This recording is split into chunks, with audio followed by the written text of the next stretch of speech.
Здравейте, казвам се Ивелина Рускова и съм професионален астролог. Астрологията влезе в моя живот повече от 15 години назад, когато беше единствено и само мое хоби, но в последствие тя се превърна и в мое житие и битие всекидневно. Днес се включвам, за да ви разкажа малко по-подробно за ретроградният Меркурий, който предстои от 2 април до 25 април, какво можем да очакваме и върху какво да наблегнем. Защото, естествено, знаете, астрологията ни дава посока, дава ни знания, какво да направим в точния момент, кое е правилно и кое е неправилно. Това е нашата пътеводна карта, с която можем да вървим всеки ден и живота ни да ни се случва много по-леко и много по-лесно. Ретроградният Меркурий, по принцип Меркурий отговаря за комуникацията, за общуването, отговаря за пътуванията, за обучението, за братя, за сестри. А когато една планета стане ретроградна, тя ни връща малко назаде в миналото, в нещата, които е трябвало да свършим или нещата, които сме ги изоставили по една или друга причина и те са останали на заден план. Много са факторите, естествено, поради които може да сме оставили много теми, много проекти, много идеи назад в миналото си, но сега е дошъл точния момент ние да ги престартираме отново. Не трябва да се стряскате и да си мислите, че това е някакъв много тежък и много труден период. Напротив, това е един прекрасен период, в който наистина можем да свършим прекрасни дейности, които да са в наша полза в последствие и да видим хубавите резултати. Много често хората, като прочетат идва ретроградния Меркурий и се шашкат, почват да казват внимание, но не. Трябва да внимаваме наистина в някои теми, просто да имаме едно на ум. Какво трябва да правим и какво не трябва да правим. Накратко. Меркурия, когато е ретрограден, не трябва да купуваме никаква техника, защото тази техника много скоро може да покаже своите дефекти. Електротехника, това може да са коли. В същото време не трябва да подписваме никакви договори. Защо? Защото подписвайки този договор, може да не сме видели някоя точица, която в последствие да работи против нас. Не е хубаво да вземаме заеми от банки. Защо?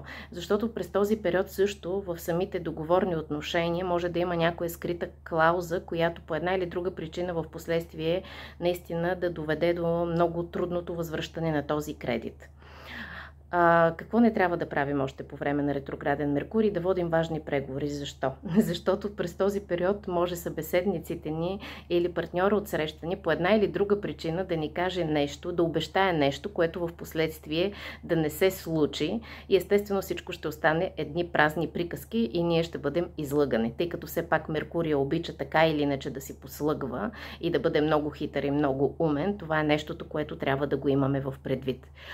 Могат да се случат забавения при пътувания, полетите също да се забавят, възможно е документи да се загубите, да ги забравите в същото време, да чакате много по опашки, също е възможно.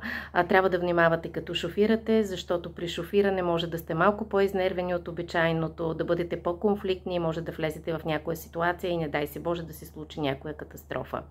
Затова трябва да бъдете по-бдителни през този период. Другото, което не е хубаво през ретроградния Меркурий, ако искате да изясните някакви стари въпроси, които седят като проблеми, може да го направите, но ако влезете в някакъв нов конфликт, сега не е точното време да го направите, особено когато Меркурий е в Овен. Защо?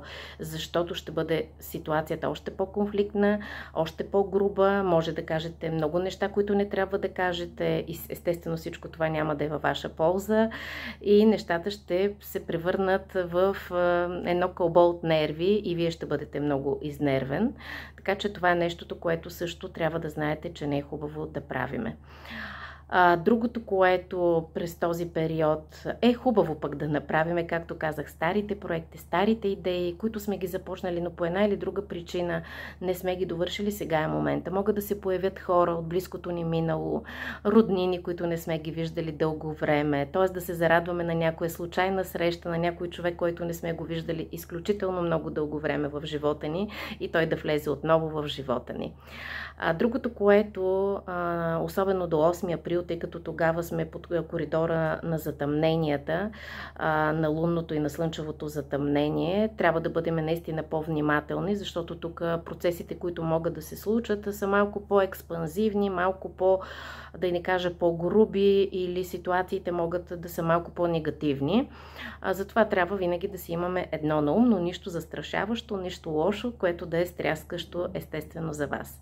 Естествено, Меркурий може да окаже влияние най-много в момента на зодия Овен, както на зодия Везни, или пък ако имате асцендент, който да е в Овен или в Везни, както или луната ви да е в Овен или в Везни, някакви много важни точки в хороскопа, които да са от съществено значение, или някоя лична планета, която да е примерно като Венера или като Марс, също може да окаже някакво влияние, но всичко е много индивидуално, затова нека всеки да си има едно на ум при пристигането на ретроградния Меркурий и да си прави нещата, които са подходящи, и естествено да не прави тези, които не са подходящи. Аз ви желая едно много продуктивно време за Меркурий в Овен, наистина да постигнете нещата, които не сте успели да постигнете през изминалите периоди, и това наистина да е един много успешен период. Но изчакайте естествено да приключи ретроградната фаза на Меркурия и тогава нещата ще бъдат наистина в ваша полза. Това е от мен. До скоро!